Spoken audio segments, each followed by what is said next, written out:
It's the Brad and John Show. The Brad and John Show. Today is August 8th. The year is 2025. This is the C block, the Charlie block, which means we started right around 7:40. But unfortunately, because of John yakking too much, we're way behind schedule, right? Isn't that what it is, John? That's what usually happens, Brad. Correct. John, hold it. My other line's ringing. Hold on. Let me. The team's line is ringing. Here, let me answer this. Hello. Oh, hi, Tracy. Here, let me put you on the air. Do you have a question for me? What would you do with a brain if you had one? I'm sorry, John. I wonder what it is, though. Like, if you had brain to pay a few dollars for a therapist, and Lord knows where they would start. But I wonder what it is. I wonder if it really is seasonal with Tracy. Like, or another thing could be, Brad, as your KFUO beef begins to at least slow down, or there's no acceleration in news, you, in your life, you have to fill those things with an opponent and drama. And, you know, Tracy has been a staple in that regard for you for a long time. So maybe Tracy is like a security blanket that you go back to when you just need a little bit of drama or an opponent. John, a couple weeks ago, I'm driving home at night, and I'm punching buttons, and I hit the Tracy button, which has got a big T on it on my radio. I stuck a little sticker on there. And it was Tracy herself talking to some financial advisor, and she was talking about the fact that she had a retirement plan up until she got into the radio business. Now it's gone. I thought to myself, I mean, it was funny because I'm thinking to myself, okay, what does that tell you about the radio business? You know what I'm saying? Yeah. Now, Brad, in defense of the radio business, you point to the Nielsen stats please don't revisit this because I've gotten some good listener feedback that cheers me when I remind you about well-worn paths. But Brad, on one hand, you say that everybody listens to radio, and on the other hand, you poke fun at the fact that the radio business is not always great, right? You know, another business that's not great, Brad, so we can mercifully get you off the radio industry topic. I sent you a few screenshots from going on right now is Wendy's earnings call. And Wendy says that their 100 Days of Summer promotion was a dud and too complex. Now, I sent this to you, Brad, because I feel like you have feelings about Wendy's and their, cholesterol in a bag deal or whatever they have, the Biggie cholesterol bag. The Biggie bag. There? Yes, the Biggie bag. Okay, yeah. So apparently people like you were coming in and getting such great deals, and the deals were so complex that I guess the local franchise owners were like, it's too complicated to teach our people this stuff. To heck with Brad Hildebrand. Let's go back to our regular menu. Okay, these numbers, are these year-over-year numbers, or what numbers are these? I think they're quarter-over-quarter, yeah. Okay.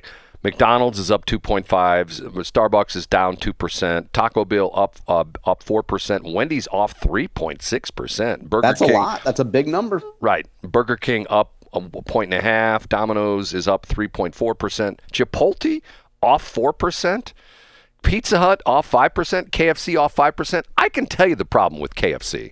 I mean, what's that? Oh, John, I give up on KFC. It's to the point where I can go to, and I know you're a big Chick-fil-A fan, but to me, I don't think it's worth the money, to be honest with you. If I'm going to eat chicken, I'm going to King's. I know, and you've covered that a lot. Let's get back to KFC. You've mentioned your frustration with the location on Jungerman Road. Oh, no. What else is it about KFC that you don't like, Brad? Any of them.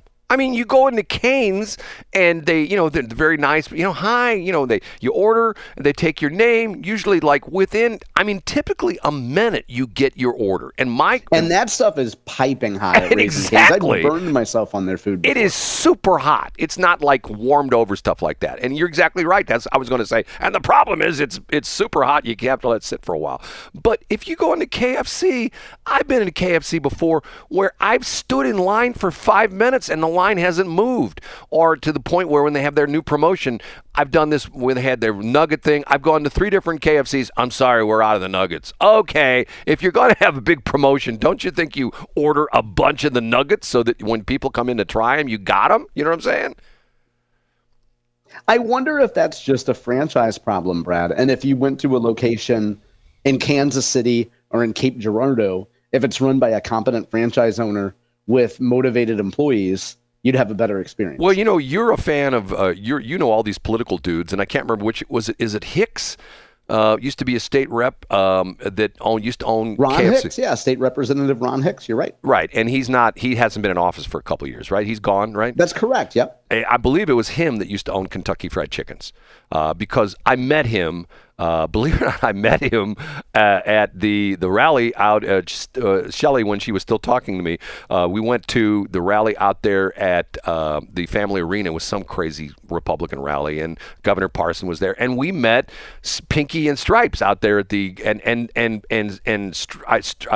Stripes couldn't be nicer. I mean, both of them, Pinky and Stripes, are both very nice, and that was before we actually had them on the air.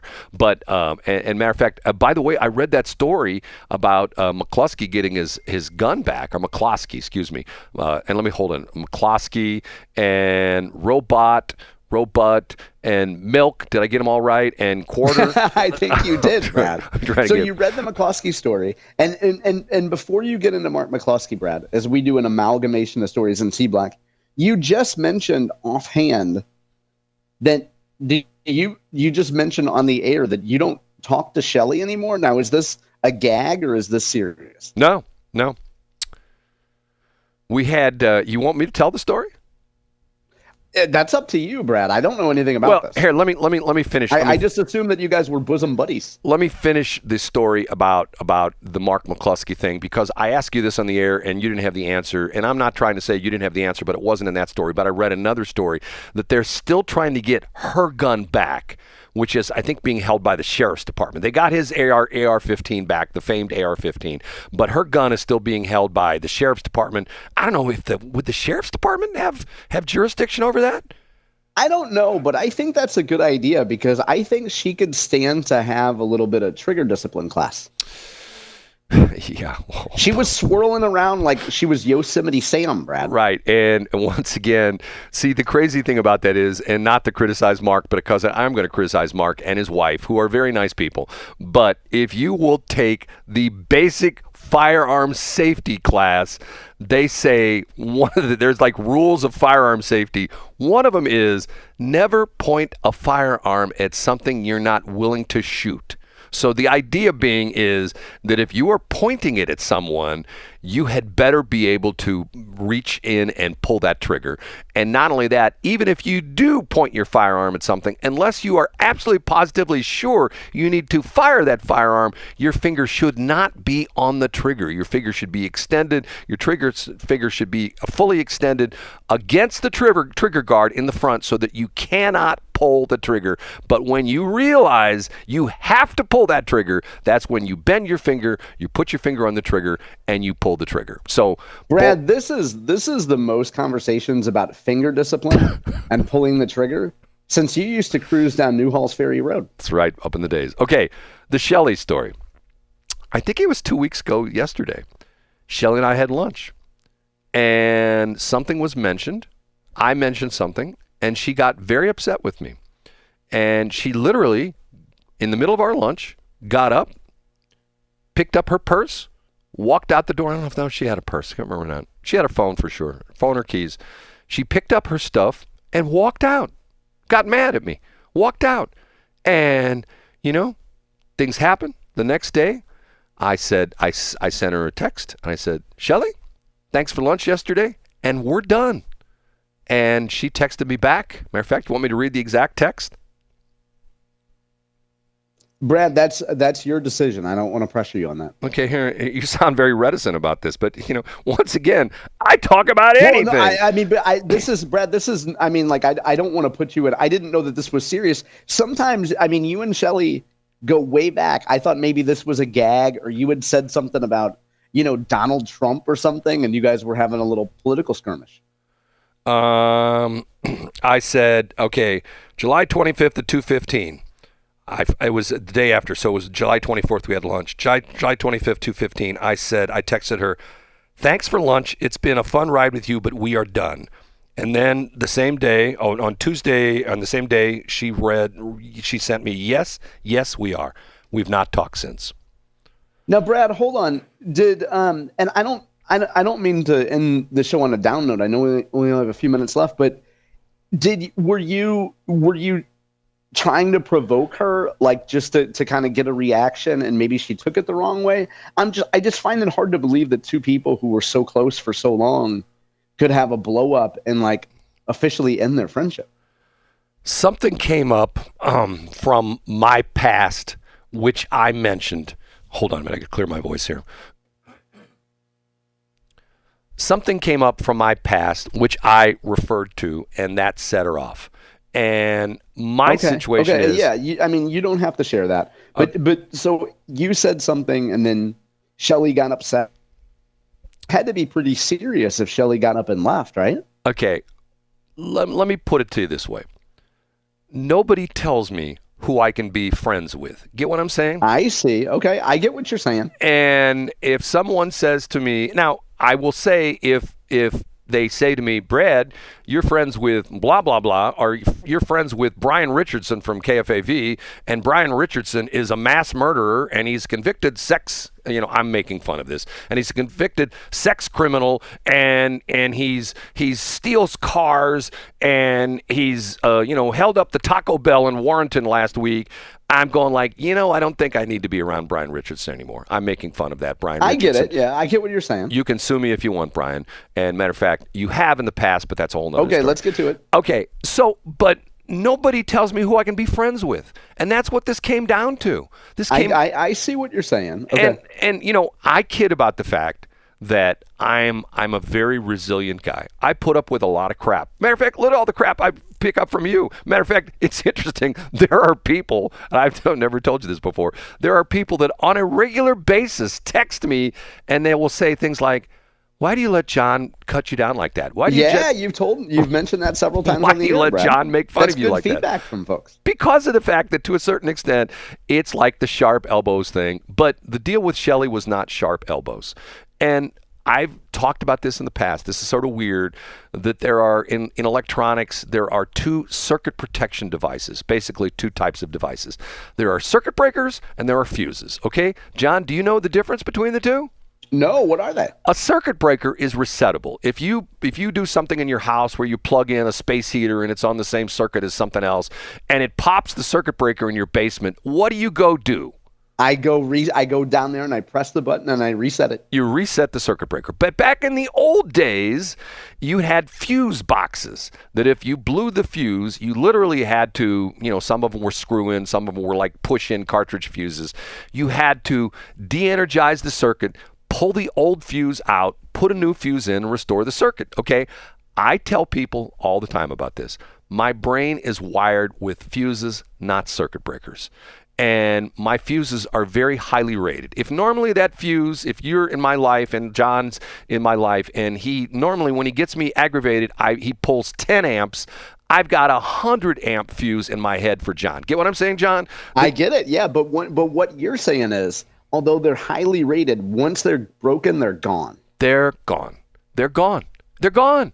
And to the point where this doesn't happen to me very often, but that's why I have, and this is going to be therapy session because a lot of these things are for me, that's why I have an ex-brother and an ex-sister who I don't talk to anymore because the fuse for my sister and my brother that were rated at 10,000 amps, what happened to me with them was they pulled 20,000 amps and the fuse will never be replaced. Get what I'm saying, John? I get what you're saying. And what you would probably say to that is that you have certain boundaries and certain things that are non-negotiable. And if somebody crosses that line, you're done. Well, John, I don't get involved in your personal life, but this would be like me saying, I'm going to throw out a name. Mabel. John, I saw you with Mabel the other night. Mabel's trouble. You shouldn't have anything to do with Mabel. And what would you say to me, John? Yeah, I get what you're saying. That would be like you saying that you don't trust my judgment around that person. Right. And to the point where you would probably say, well, I really like Mabel. Mabel, I had a lot of fun. Oh, no, John, she's a terrible person. Don't have anything to do with Mabel. It'll get you in trouble. That'll be the worst thing to happen in your life. That's the Mabel situation. And you would say, and I would say, hey, I'm old enough to make my own decisions. But Brad, I see how some people would say, the Brads of the world in that example would say, hey, if you're going to associate with Mabel, I don't want to have anything to do with you. And that would be your right to say that to me, and it would be my right to still associate with Mabel.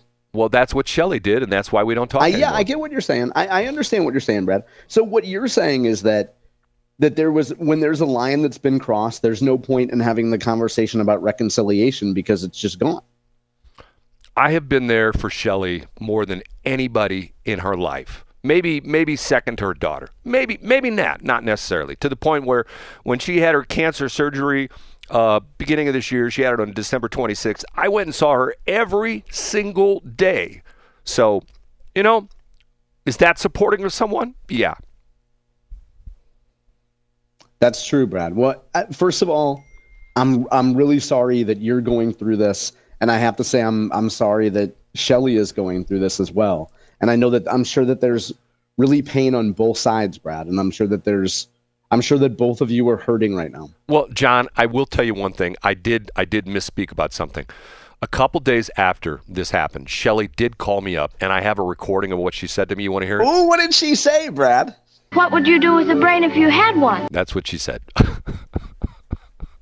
Okay. Then she clicked her red heels and got in the fast lane and sped off, right? And I said to her, I want to say, can we all get along? Can we get along? And she said to me, what would you do with a brain if you had one? And I said, I want to say, can we all get along? Can we get along? And she said, what would you do with a brain if you had one? And I called up Donald Trump, and he said, bing, bing, bong, bing. Bing, bing, bong, bong, bing, bing. And then Shelley said, what would you do with a brain if you had one? And I said, I want to say, can we all get along? Can we get along? Are we done, John? Are we still getting together with Shelley at Sephora today? Yes. We're going to pick out the Huda Beauty. I can use a new lip mask. I bet you can. I can use a new mask, Dad, at least period. I get to see you tomorrow. What's that? What'd you say, John? I said, at least I get to talk to you later today, and I will see you virtually tomorrow morning. And by the way, plug. Yeah, sure. For folks who, I haven't started promoting the show yet, but for folks who listen and make it all the way through C Block, tomorrow at 10 a.m. on this very station, Westplex Talk 104.5, you can hear the Farm Show. That's Farm and Ranch, Missouri. We're going to have a sneak preview of an interview you will hear on This Week in Missouri Politics on Sunday. We'll also talk about the beef industry, actionable news for folks in the beef industry, and C Block, that's in B Block.